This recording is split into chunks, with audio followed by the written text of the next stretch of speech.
Hello दोस्तों, welcome to Som classes. दोस्तों मैं पीयूष आर्य आप सभी का हिंदी मीडियम की नंबर 1 चैनल सोम क्लासेस में बहुत बहुत स्वागत करता हूं।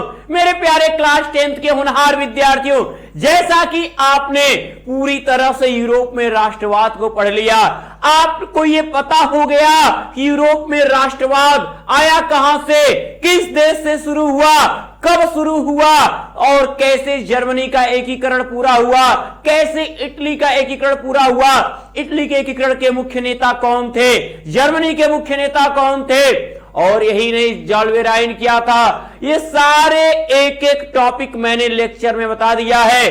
तो मैं कहूंगा जितने लोग देख रहे हो अपने अपने ग्रुपों में शेयर कर दो और लाइक करना ना भूलो। वीडियो के साथ शुरू से अंत तक जरूर बने रहना। आपके सामने आंसर और क्वेश्चन तो अच्छे अच्छे हैं, ठीक है। पहला देखते हैं, शुरू करते हैं हम। पहला क्वेश्चन है बच्चा, समझते रहिएगा। जिसने पढ़ा है, जो नहीं पढ़ पाए वो ऐप में जाकर सारे वीडियो लगे हुए हैं, देख सकता है। देखिए,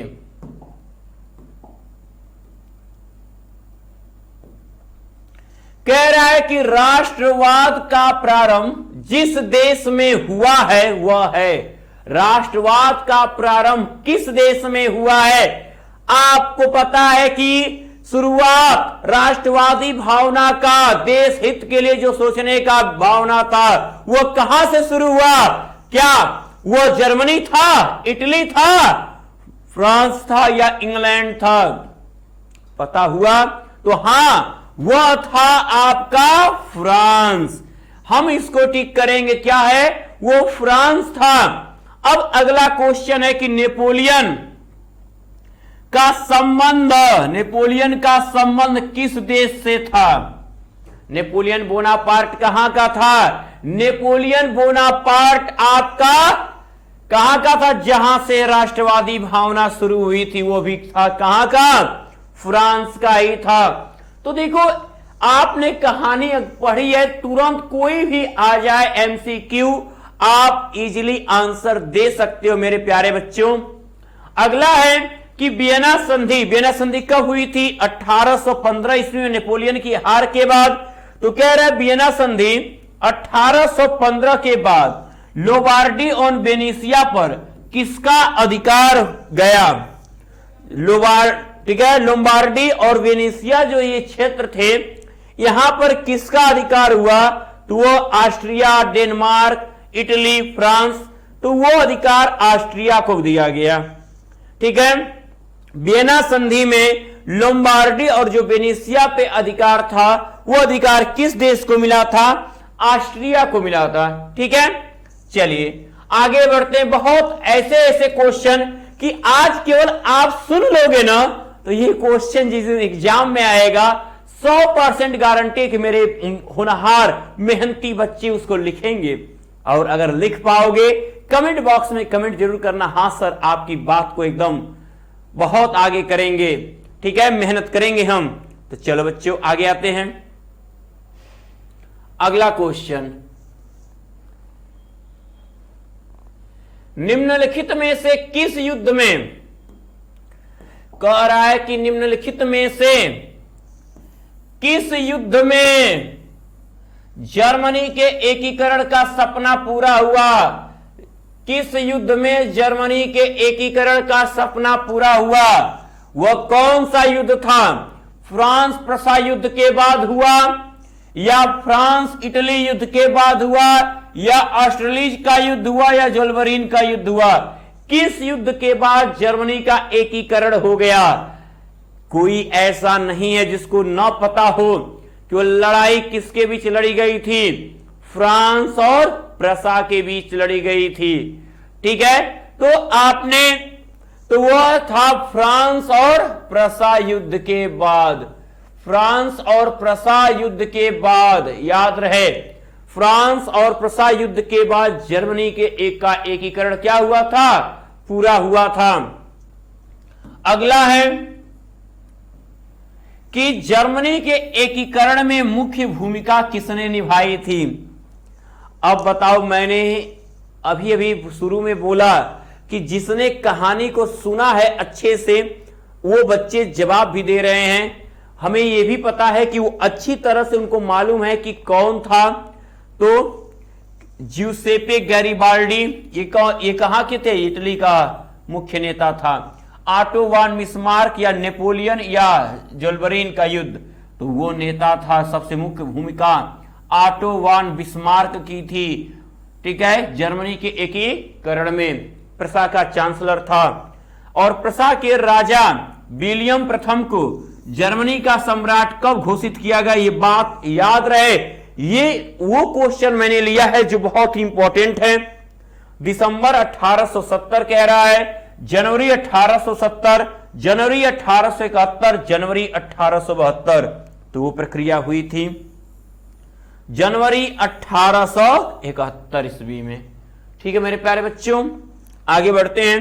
बिस्मार्क ने किस नीति द्वारा, ये बहुत बड़ी बात थी, ये आपसे पूछेगा कि ये, ठीक है, कि इतिहास में लौह एवं रक्त नीति की बात होती है। जो नीति अपनाया था ऑटो वान बिस्मार्क ने जर्मनी के एकीकरण के लिए, तो बिस्मार्क ने किस नीति द्वारा जर्मनी के एकीकरण में सफलता पाई?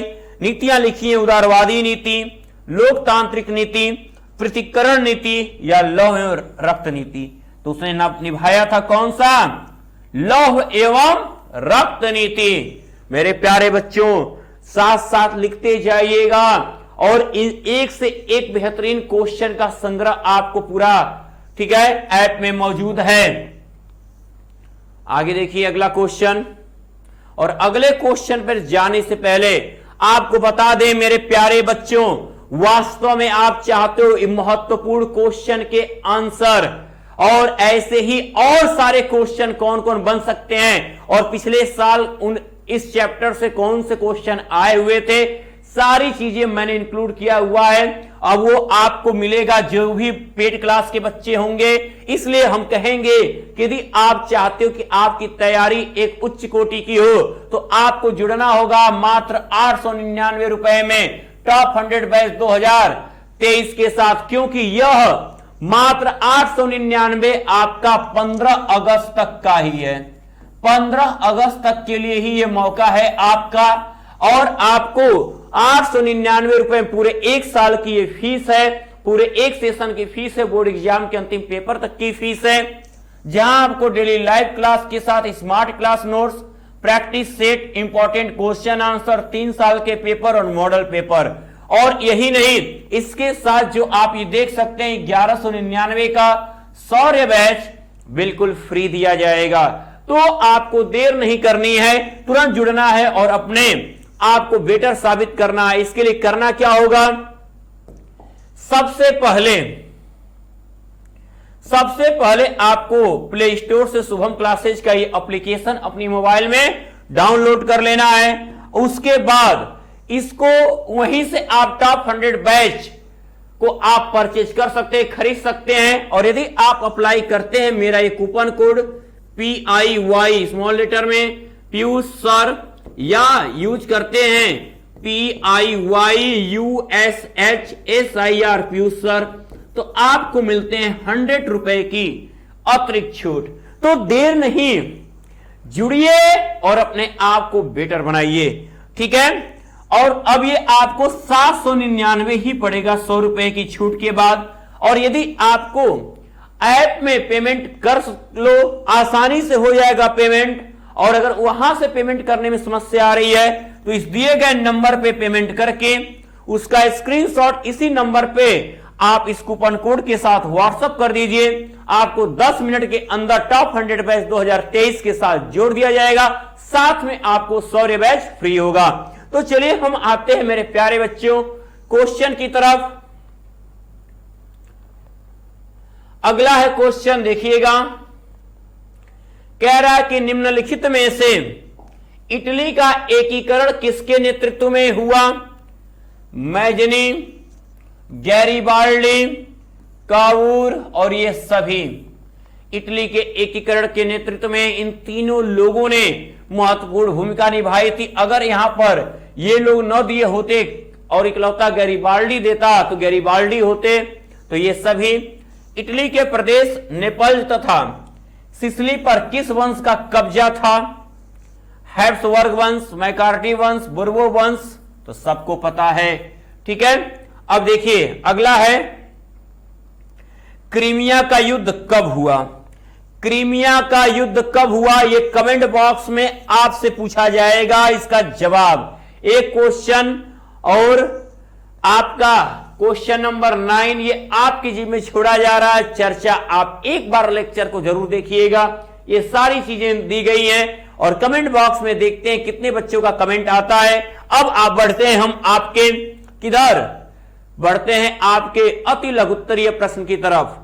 जिसने लेक्चर सुना है उनके लिए जवाब देना बहुत आसान हो चुका है बच्चे।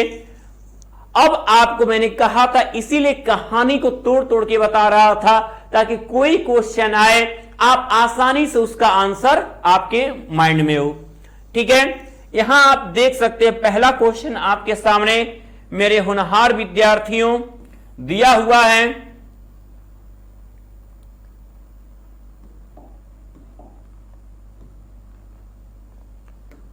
देखिए कि जाल्वेराइन का अर्थ बताइए, यह क्यों स्थापित किया गया? तो कल मैंने बताया था जाल्वेराइन क्या है। तो जाल्वेराइन एक शुल्क संघ था। क्या था? और इसकी स्थापना 1834 में प्रसा के पहल पर हुई थी। ये सारी बातें कल के लेक्चर में आपको मालूम हुई थी। और इसका लक्ष्य जर्मन लोगों को आर्थिक रूप से एक राष्ट्र के रूप में बांधना था।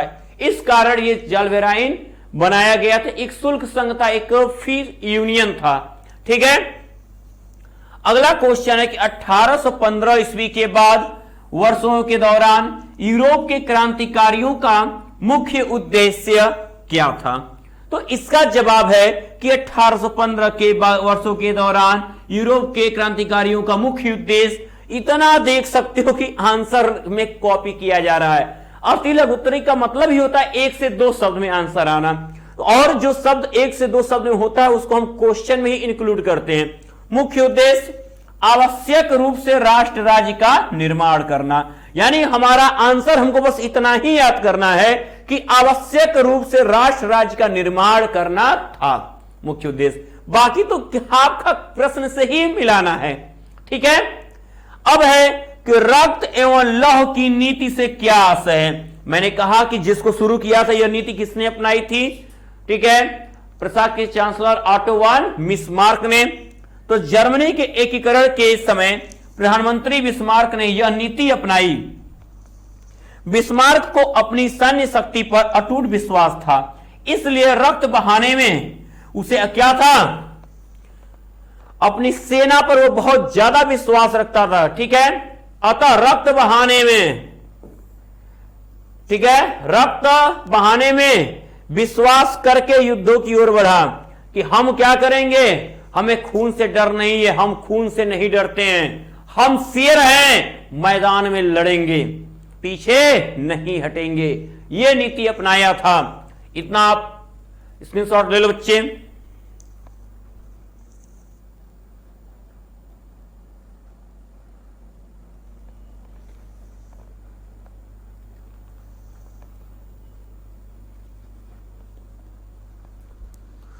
हो गया, चलिए अब आगे आते हैं। अगला क्वेश्चन आपके पास है, देखिए लिखा है यहां पर कि जर्मनी के एकीकरण का जनक किसे माना जाता है? आंसर साधारण सा है, किसे माना जाता है? या जर्मनी के एकीकरण में सबसे महत्वपूर्ण योगदान किसका था? या जर्मन राष्ट्र का प्रथम सम्राट कौन घोषित किया गया?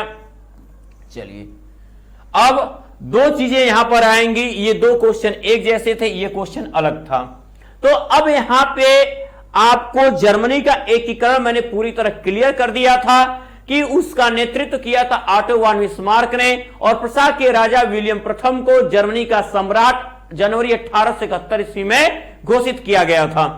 तो हम कहेंगे कि जर्मनी के एकीकरण में ऑटो वन बिस्मार्क का महत्वपूर्ण योगदान था। जर्मन का प्रथम सम्राट काइजर विलियम प्रथम था। जर्मन का प्रथम सम्राट काइजर विलियम प्रथम था। अगला है कि नारीवादी संगठन की स्थापना किसके द्वारा की गई थी? नारीवादी संगठन की स्थापना किसके द्वारा की गई थी? तो अब यहां आंसर अगर हम दें तो यहां क्या हो जाएगा कि लुईने, ये याद रखिएगा, लुईने ऑटो पीटर्स एक राजनीतिक कार्यकर्त्री थी, ठीक है, जिसने महिलाओं की पत्रिका और तत्पश्चात एक नारीवादी राजनीतिक संगठन की स्थापना किया।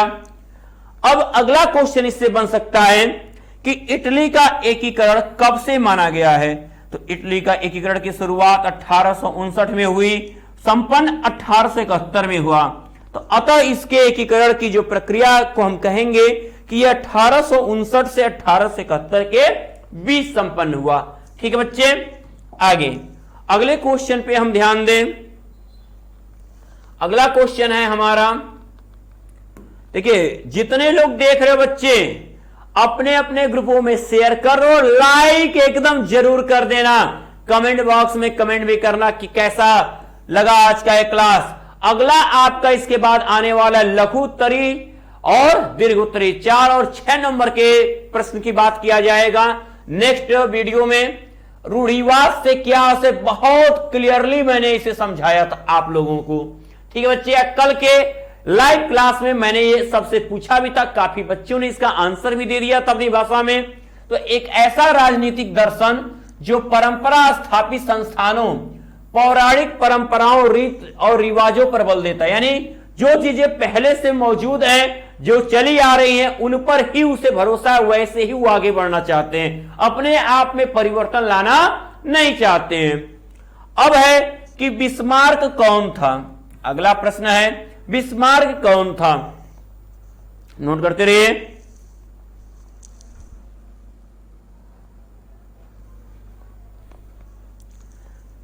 तो बिस्मार्क कौन था, उसकी सबसे बड़ी उपलब्धि क्या थी?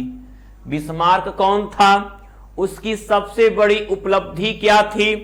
तो आप आंसर देख सकते। देखो बच्चे, इसके बाद मैंने कहा कि आपका 4 मार्क्स और 6 मार्क्स के क्वेश्चन और आंसर आएंगे, इसके लिए आप तैयार रहिए। अब मैंने कहा कि आपको सामाजिक विज्ञान इस तरीके से तैयार कराइए कि जिसने केवल सुन लिया है लेक्चर को वो आंसर देगा किसी भी क्वेश्चन का, क्योंकि बहुत अच्छे से कहानी आप रीड कर रहे हो, आप डेली क्लास में आ रहे हो, आप उतना मेहनत कर रहे हो, ठीक है, तो जरूर सफल होगे बच्चे आप। ठीक है, तो बिस्मार्क आधुनिक जर्मनी का निर्माता था। बिस्मार्क क्या था? आधुनिक यानी मॉडर्न जर्मनी का क्या था? फाउंडर था, निर्माता था, जो बाद में जर्मनी का चांसलर बना, जो बाद में जर्मनी का चांसलर बना। और जर्मनी का एकीकरण करना, और जर्मनी का एकीकरण करना उसकी सबसे बड़ी उपलब्धि थी। वह कौन था? ठीक है, वो प्रसा का चांसलर था और जर्मनी का भी चांसलर बना। और सबसे बड़ी उपलब्धि उसके हाथ में यही आई कि उसने जर्मनी के जो एकीकरण का, जिस के लिए उस विलियम प्रथम ने उसे भेजा था, उस सपने को इसने पूरा किया था। जर्मनी के एकीकरण को क्या किया था? संपन्न कराया था।